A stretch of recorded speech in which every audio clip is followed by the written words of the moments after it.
സൂമ്പ കളിച്ചുകൊണ്ട് സമൂഹത്തിൽ നാളെ പെറ്റ് പെരുകാനൊന്നും പോകുന്നില്ല.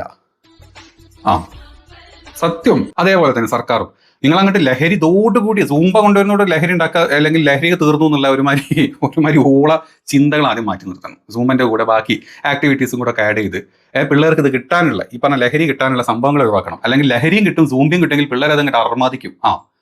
ലഹരി അങ്ങോട്ട് കിട്ടി, ലഹരി കയറ്റി സൂമ്പ ക്ലാസ്സിൽ വന്നിട്ട് അമ്മമാർ അതിനൊക്കെ വലിയ കളിയും കളിക്കും. അതുകൊണ്ട് രണ്ടും കൂടെ ഒരുമിച്ച് ഒരേപോലെ തോണിയിൽ ഇങ്ങനെ കൊണ്ടുപോകാണില്ലല്ലോ, പണി 8 പാലും വെള്ളത്തിൽ കിട്ടാൻ പോകണം. അതുകൊണ്ട് അങ്ങനെ ചില കാര്യങ്ങൾ ഉണ്ടെങ്കിൽ മാറ്റാൻ പറ്റുമെങ്കിൽ ആദ്യം അവിടെ നിന്ന് തുടങ്ങണം. സൂമ്പൊക്കെ നമുക്ക് എല്ലാം നമുക്ക് ചെയ്യാം. അതിന്റെ കൂട്ടത്തിൽ ഇങ്ങനത്തെ കുറച്ച് കാര്യങ്ങൾ കൂടെ ചെയ്യണം. അതല്ലാണ്ട് പണ്ട് കൊറോണ വന്ന സമയത്ത് പാത്രം പൊട്ടി കൂക്കി വിളിച്ച് അല്ലെങ്കിൽ ഗോ കൊറോണ എന്ന് പറഞ്ഞാൽ കൊറോണ പോകും എന്നുള്ള മൂഢമായിട്ടുള്ള ചിന്ത കണ്ട് നമ്മൾ അതിന് കൈയടിച്ച ആൾക്കാരല്ലേ.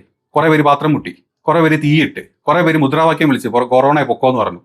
അപ്പൊ അതിന് നമ്മൾ എതിർത്തൂല്ലേ. നമ്മൾ എതിർത്തിട്ട് എന്നിട്ട് എന്താ ആരെങ്കിലും ചെയ്യാണ്ടിരുന്നു? ചെയ്തു, ഒരുപാട് ആൾക്കാർ ചെയ്തു. എന്നിട്ട് കൊറോണ പോയില്ല. കൊറോണക്ക് നമ്മൾ വാക്സിനാ കൊടുത്ത്. അതുപോലെ തന്നെ ഇപ്പൊ ഈ ലഹരി അങ്ങോട്ട് ഒഴിവാക്കാൻ വേണ്ടി സൂമ്പ കൊണ്ടുവന്നൊരു കാര്യമൊന്നുമില്ല. സൂമ്പ അവിടെ കളിക്കും, സൂമ്പ നടക്കട്ടെ, നല്ലതാണ്, കാര്യങ്ങളൊക്കെ നടക്കും. കുറച്ചൊരു ഫിസിക്കൽ ആക്ടിവിറ്റി ഇല്ലേ, പണ്ട് നമ്മൾ പാത്രം മുട്ടിയ പോലെ സൂമ്പ ഒരു ഫിസിക്കൽ ആക്ടിവിറ്റി, ഒരു മെന്റൽ ബീങ്ങിനൊക്കെ നല്ല കാര്യങ്ങൾ നടക്കട്ടെ, നല്ലത് എല്ലാത്തിനും. അതിന്റെ കൂട്ടത്തിൽ ലഹരി ഇല്ലാണ്ടാക്കാനുള്ള വാക്സിൻ ഉണ്ടല്ലോ, നമ്മൾ മറ്റേ കൊറോണ കൊടുത്ത വാക്സിൻ പോലത്തെ ആ വാക്സിൻ നിങ്ങൾ കണ്ടുപിടിക്കണം. ആ വാക്സിൻ കൊടുത്തിട്ട് വേണം നിങ്ങൾ ഇത് ശരിയാക്കാൻ.